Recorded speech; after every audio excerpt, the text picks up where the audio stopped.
My decision-making style is super quick. I see something I want, I get it. I notice something's not working, I fix it. I love being fast, efficient, and effective, and I'm driven to get things done, and I get a sense of accomplishment when I check things off my to-do list.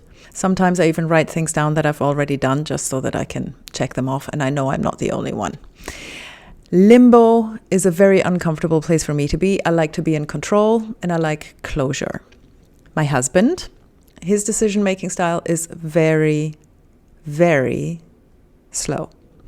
He is driven to achieve the best result possible. He has no problem doing weeks of research. His mind is comfortable in limbo because he's open to any new bit of information that might arise that might influence his decision. He's uncomfortable under a time crunch.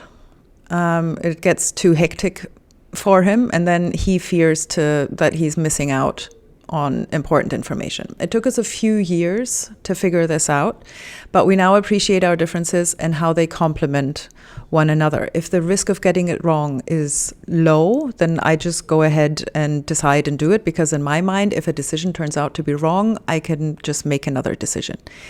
And all of the big ticket items that we have to buy, or, making a decision where the consequences really matter, that's where I'm happy to defer to him and give him a couple of weeks or so to do his research.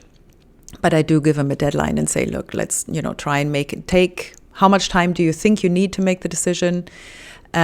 Take that time, but then I'm going to need to see some progress. So other types of decision making are deliberate and collaborative. If you're deliberate, you know what you want and you're working towards getting that particular thing, it means you have an idea and a course of action to make that idea a reality.